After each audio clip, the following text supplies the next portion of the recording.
Vamos então começar a segunda parte do capítulo 24. Nós vimos na primeira parte, quando ele fala de pensamento e obsessão, perturbações morais e zonas purgatoriais. Vamos ver agora a reencarnação de enfermos. Dos abismos expiatórios volve a reencarnação quantos se mostram inclinados à recuperação dos valores morais em si mesmos.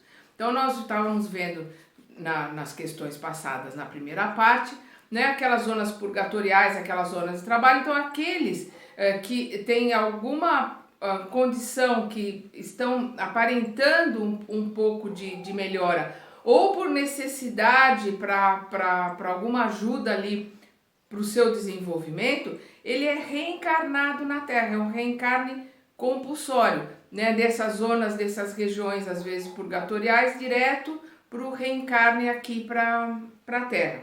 Então, dos abismos expiatórios voltam, né, a reencarnação quantos se mostram inclinados à recuperação dos valores morais em si mesmo. Transportados a novo berço, comumente entre aqueles que os induziram à queda, vamos lembrar da sintonia, vão estar encarnando junto aqueles que fazem parte, né, do seu grupo de sintonia.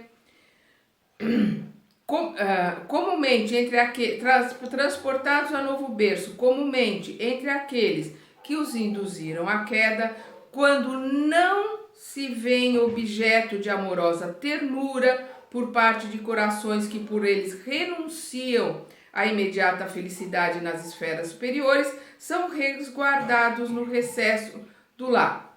Então, aqueles que não, porque às vezes a pessoa tem, vamos lembrar lá no nosso lar, que a mãe do André Luiz ia voltar em missão, né, em amor, em renúncia, para casar de novo com o marido que estava descendo ali para as zonas abismais, né, abissais, e ia receber como filha as duas amantes dele que estavam junto ali naquelas regiões de abismos, né?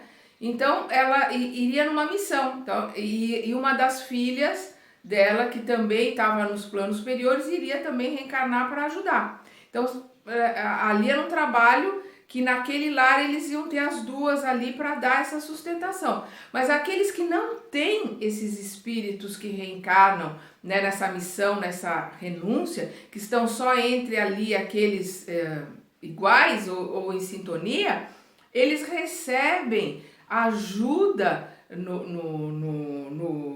no recesso do lar da família espiritual, daqueles espíritos que têm amor, que têm carinho por eles, que estão em planos superiores, que normalmente são eles que programam essas reencarnações compulsórias, são eles que ajudam, que ficam pedindo ajuda para que outros espíritos tentem localizá-los para ajudá-los. O amor está sempre acompanhando. A hora que esses espíritos reencarnam, ninguém nunca vai ficar desamparado. Vai ter sempre alguém mais elevado, alguém que já está em esferas superiores, que faz parte da família espiritual, que vai estar ali por perto para dar uma mão. Contudo, renascem no corpo carnal espiritualmente jungidos as linhas inferiores de que são advindos, assimilando-lhes facilmente o influxo aviltante. Afins atraem afins, vão estar no seu meio. Reaparecem desse modo na arena física.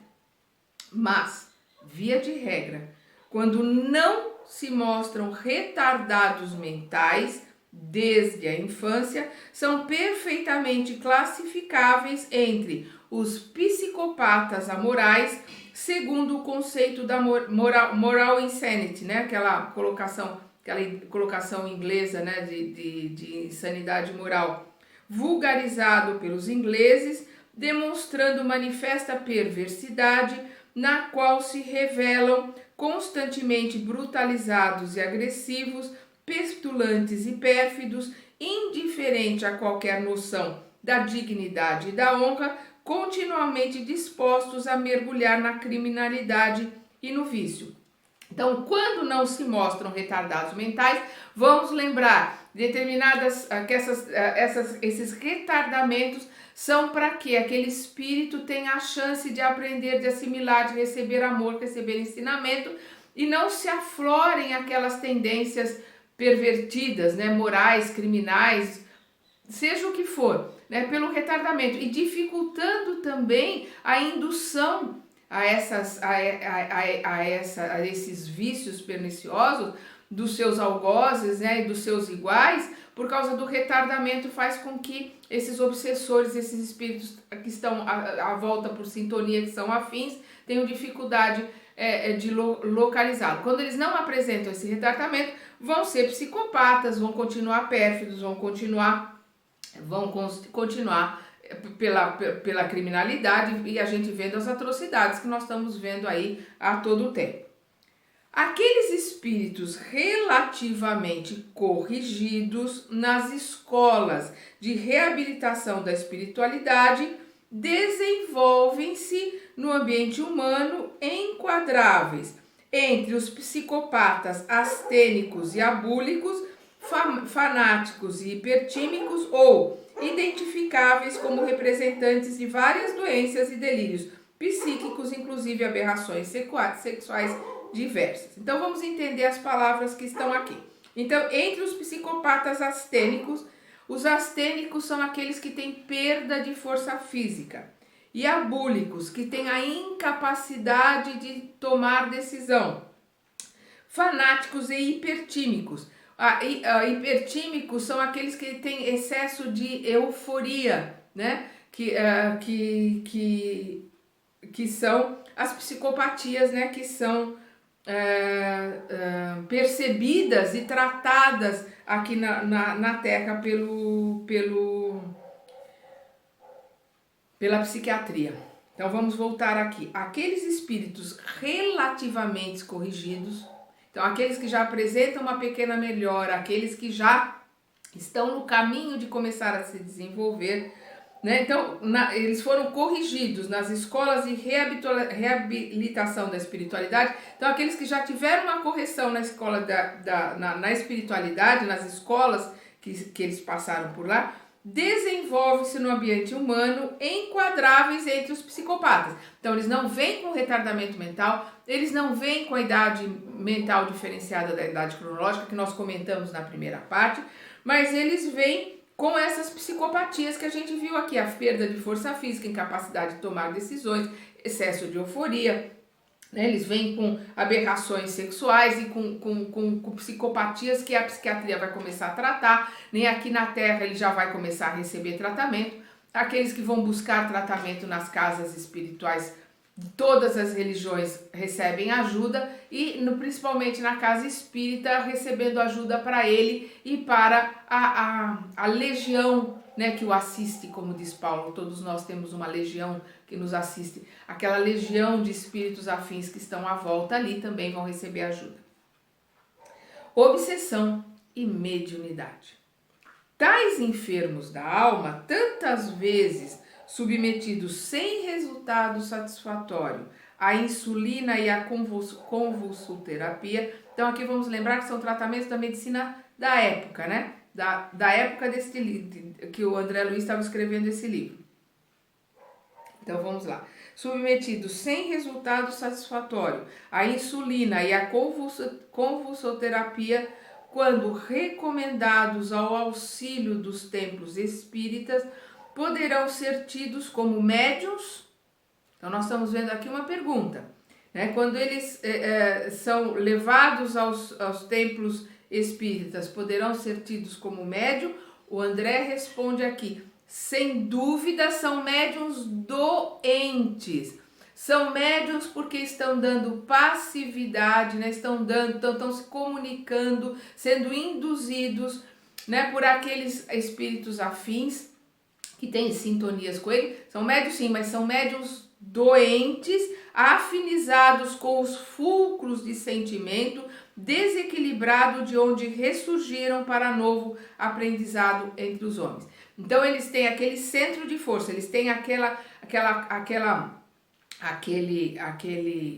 característica central deles, com sentimentos desequilibrados, né? Com todos aqueles sentimentos e aquelas aberrações aquelas delinquências que começaram a ser tratadas no plano espiritual, eles apresentaram alguma melhora, então vem para a Terra para continuar o tratamento aqui, tanto com os psiquiatras como junto à casa espírita, onde vão se tratar o médium encarnado e os espíritos desencarnados que estão à sua volta por sintonia e os seus obsessores que estão ali por sintonia também. E nós vamos ver que esse tratamento acontece em todas as religiões. Todos aqueles que estão verdadeiramente ligados a Deus, a fazer o bem, vão ter lugares, vão ter tratamentos, vão ter orações para essas pessoas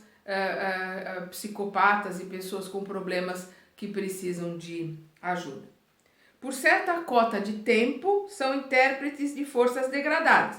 Por certa cota de tempo.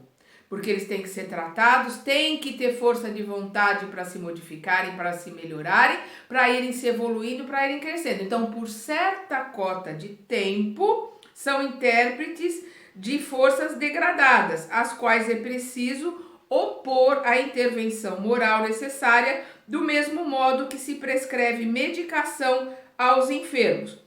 Então, o que é a intervenção moral necessária? É evangelioterapia, é estudo, é oração, é modificar comportamento através do estudo, é através da vontade daquela pessoa de se modificar, estudando, orando, participando de grupos de evangelho, seja na casa espírita, seja no templo evangélico, na igreja católica, os ensinamentos budistas, não importa, mas buscando a religião, que religião quer dizer religar, buscando se religar com Deus, se religar com os planos superiores para melhorar.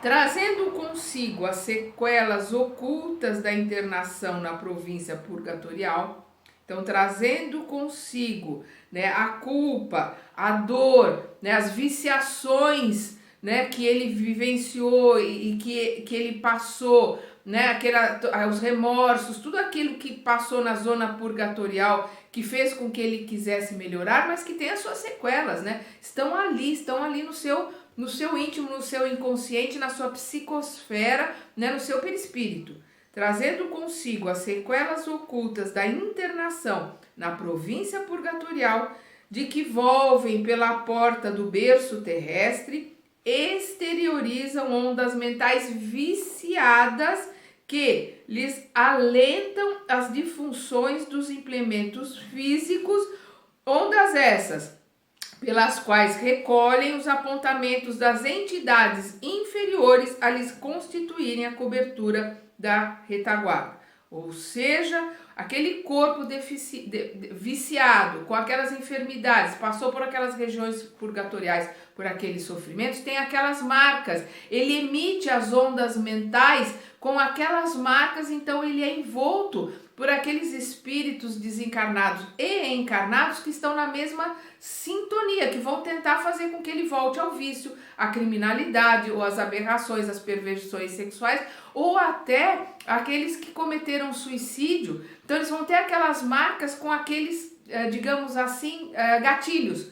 Então uma pessoa que se suicidou aos 20 anos, quando ele chega perto dos 20 anos, ele tem aquelas lembranças afloradas, ele tem aquele grupo que está ali rememorando a depressão e ativando aquele gatilho que está no inconsciente para que ele se suicide de novo. Então se ele conseguir, pela força de vontade e pela mudança interior, passar por essas fases, né, e vencê-las, ele está no caminho de poder crescer, de poder melhorar. Como ele não consegue e não vai conseguir num curto espaço de tempo, não tem salto quântico, né, no desenvolvimento e na melhora. Nós vamos caminhando, como a gente falou no primeiro capítulo, passo de lesma, passo de formiga, passo de tartaruga, nós vamos caminhando, passo a passo, né, para frente. E nesse caminhar com a nossa força de vontade e nosso esforço, nós vamos melhorando e nos desvencilhando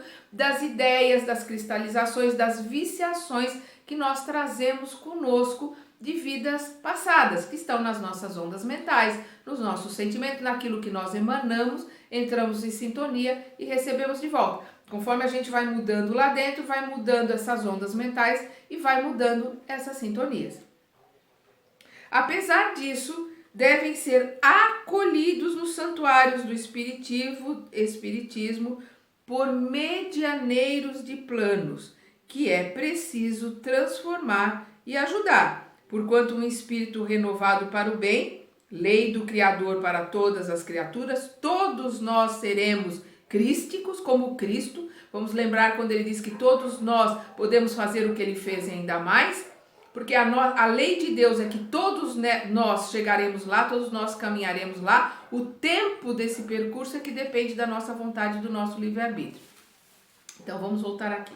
Apesar disso, devem ser acolhidos nos santuários do espiritismo por medianeiros de planos que é preciso transformar e ajudar, porquanto um espírito renovado para o bem, lei do Criador para todas as criaturas, é peça importante para o reajustamento geral dessa ou daquela engrenagem conturbada na máquina da vida.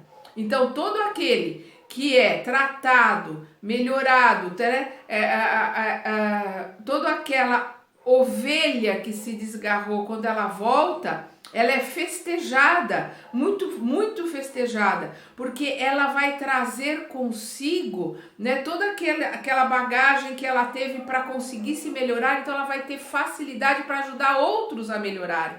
Por isso se festeja tanto aquele que se desregrou, se arrependeu e voltou, muito mais do que aqueles que se mantiveram numa posição ali de crescimento o tempo todo. Vamos lembrar que se Pedro não tivesse renegado Cristo 3 vezes, se posto naquela posição de medo, de inferioridade dali com aqueles verdugos romanos, ele não entenderia, ele não conseguiria perdoar aqueles que estavam lutando contra o cristianismo e que depois se arrependeram. Ele lembrava dele, que negou o Cristo, tendo amado o Cristo como ele amou. Então, como não permitir, como não entender aqueles que estavam ali buscando alguma coisa, que não conseguiam entender o Cristo se eles nem o conheceram, como ele conheceu. Ele que conheceu, que amou, que sentiu aquela energia, renegou.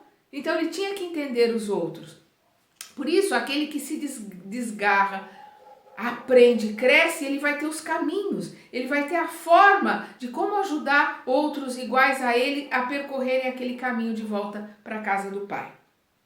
Por isso que ele se faz aqui, é preciso transformar e ajudar, porquanto o espírito renovado para o bem é peça importante para o reajustamento geral dessa ou daquela engrenagem conturbada na máquina da vida. Um que se regenera e vai ser a peça que vai ajudar a regenerar e a trazer toda aquela legião que estava ali em volta dele. Doutrina espírita.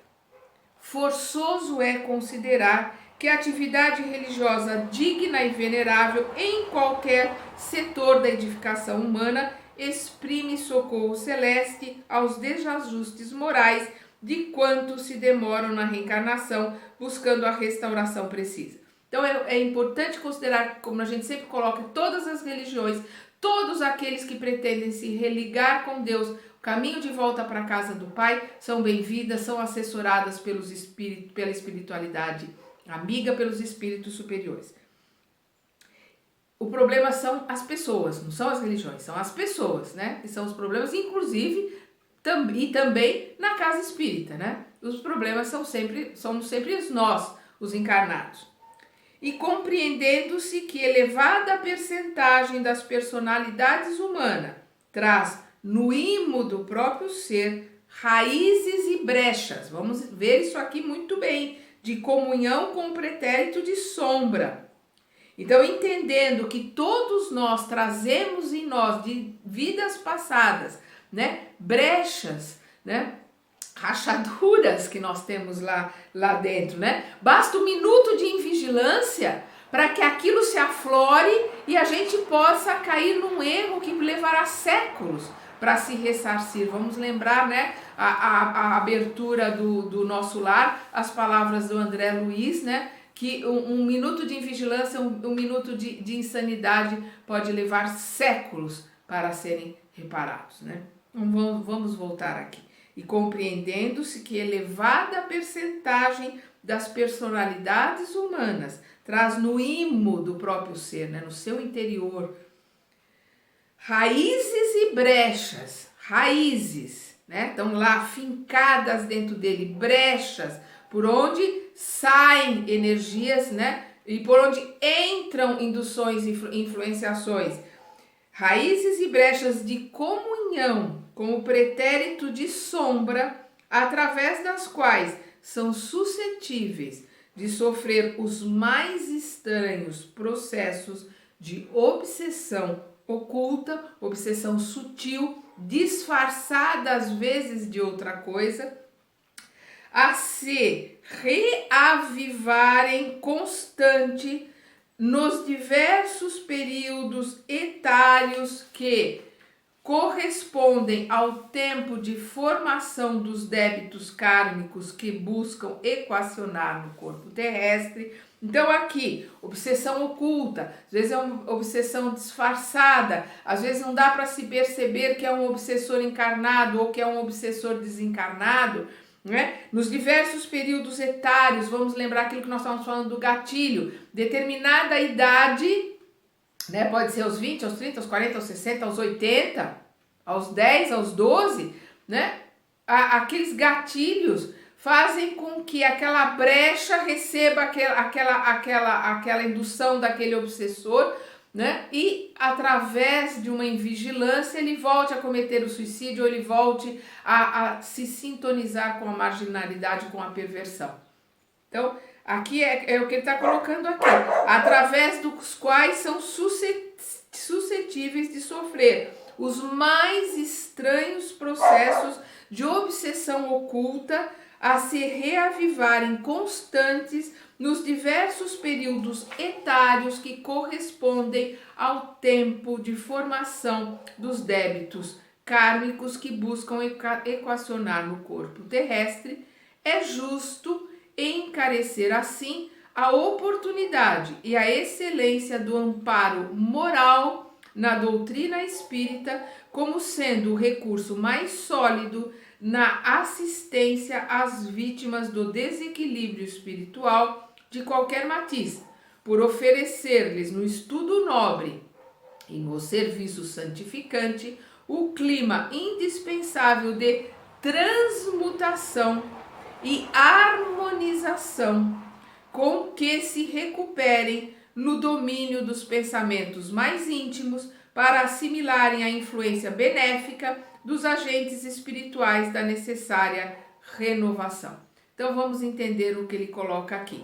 Então é mais fácil na doutrina espírita por causa da catarse que é feita nas reuniões de tratamentos espirituais, né, no atendimento fraterno, no próprio médium que às vezes ali está começando o seu trabalho mediúnico com um animismo, revivendo ali aquelas reminiscências do pretérito, ele é doutrinado, ele é tratado, isso modifica a presente encarnação e ele vai se modificando. Então, por uma série de coisas, nós vamos ver aqui, por oferecer-lhes no estudo nobre e no serviço. Não adianta só ir lá assistir uma palestra e tomar um passe. Tem que estudar e tem que pôr em prática aquilo que está estudando. Tem que se doar, tem que ajudar o próximo, tem que dar de si, tem que se modificar e tem que pôr em prática para que essa modificação apareça. Vamos lembrar lá, é a árvore que dá frutos. Não adianta ficar só estudando,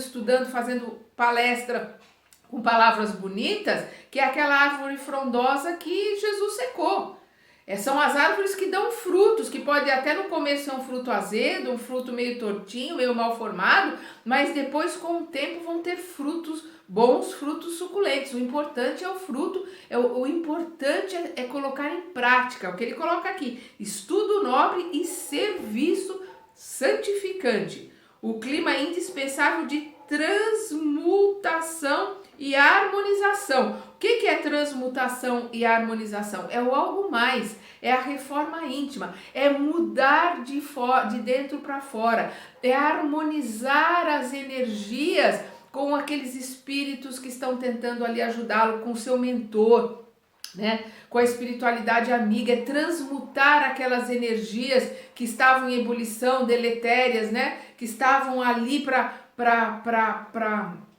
digamos assim, para levá-lo para um caminho deturpado. Ele consegue transmutar essas energias para energias boas, mais salutares, com vontade de crescer, com vontade de melhorar, com vontade de se aprimorar. Então, o clima é indispensável de transmutação e harmonização com que se recupere no domínio dos pensamentos mais íntimos, não é no verniz da sociedade. Não é ser bonitinho, olha, eu frequento a casa espírita, eu dou uma cesta básica, eu assisto a palestra, eu tomo passe, olha como sou boazinha, eu vou uma vez por semana dar passe, mas não estuda, não faz reforma íntima, não está se modificando, briga com o pai, briga com o irmão, né? Briga com a família, não compreende o sobrinho, não entende o vizinho, se desentende no trabalho, é aquela pessoa que não dá fruto, ela só tem um verniz, ela não está colocando para fora os ensinamentos que ela deveria aprender e que às vezes até prega. No domínio dos pensamentos mais íntimos para assimilarem a influência benéfica dos agentes espirituais da necessária renovação. Para assimilarem a influência benéfica, quem são esses agentes espirituais da necessária renovação? O mentor da casa espírita, o mentor da igreja, o mentor da assembleia que participa. Vamos lembrar que igreja quer dizer assembleia, reunião, grupo, né? Então, para poder assimilar as energias da espiritualidade maior, né? Do nosso mentor, daqueles que querem nos ajudar a melhorar, primeiro nós temos que desenvolver em nós a vontade para a reforma íntima, nos modificarmos de dentro para fora através do orar e vigiar e da vigilância do nosso pensamento e do nosso sentimento, né? Da transmutação e harmonização das nossas energias, ou seja, transmutação e harmonização dos nossos pensamentos, sentimentos e emoções, porque isso é a nossa energia.